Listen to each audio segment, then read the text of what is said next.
Salut les randonneurs, moi c'est Guillaume, expert produit chez Airloop et aujourd'hui je vais vous expliquer comment bien lasser votre chaussure de randonnée. Pourquoi cette vidéo? Parce qu'un lassage bien fait ne se défait pas, maintient votre pied en place et surtout évite les frottements pour ne pas avoir d'ampoule. Après cette vidéo, à vous les plus belles randonnées. Allez les randonneurs, petit rappel, votre chaussure de randonnée est composée de deux parties, votre partie basse et votre partie haute. Sur la partie basse, vous retrouverez uniquement des œillets en tissu ou des œillets à roulement à billes. Sur la partie haute, vous retrouverez uniquement des crochets. C'est parti, je vous invite à enfiler vos chaussures et à passer au lassage. Pour commencer, placez votre pied dans la chaussure. Tapez le talon à l'arrière pour que votre pied soit positionné correctement. Puis, placez votre languette pour éviter les plis. On va passer maintenant au lassage des chaussures. Il faut bien distinguer le lassage de la partie haute et le lassage de la partie basse. Pour les chaussures à œillet avec roulement à billes, le système de fermeture est beaucoup plus facile car il vous suffit de tirer sur les lacets pour répartir l'ensemble de la tension sur votre pied. Repérez sur votre chaussure le positionnement du premier crochet. C'est à cet endroit-là que vous devez venir verrouiller le serrage de la partie basse du pied avec 2 tours de lacet pour arrêter la tension. Comme ceci. Pensez à ne pas trop serrer vos chaussures sous peine de ne plus avoir le sang qui circule.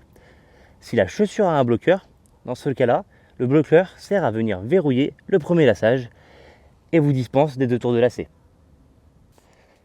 Nous allons désormais passer au lassage de la partie haute avec les crochets.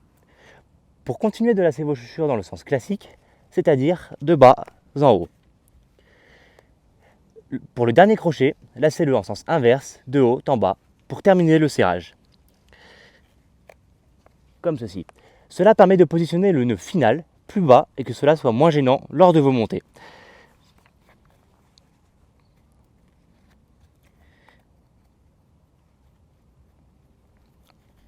Et voilà.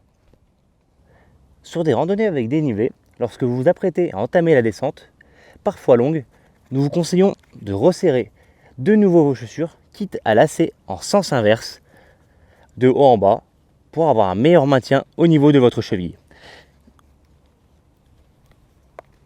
Comme ceci. Pour éviter que votre lacet ne se défasse au milieu de votre randonnée, nous vous conseillons de faire un nœud en 8 plutôt qu'un double nœud qui peut faire un point de pression sur votre languette. Pour le nœud en 8, c'est très simple. Il ressemble beaucoup à un nœud d'escalade. Vous avez juste à prendre la boucle, puis passer sous le lacet et venir le repasser dans la boucle.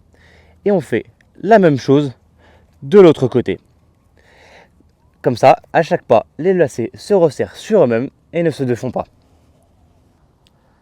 Avant de clôturer cette vidéo, nous voulions simplement vous montrer comment lasser votre chaussure de randonnée basse à œillet classique.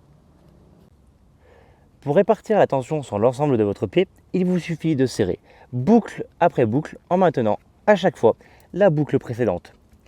On arrive au même résultat que la chaussure de randonnée haute. Votre chaussure de randonnée basse est désormais serrée. On espère que cette vidéo vous a plu, qu'elle vous sera de bons conseils et on vous souhaite de belles randonnées pour cet été. Pour continuer à suivre nos nombreux conseils, n'hésitez pas à suivre notre chaîne YouTube.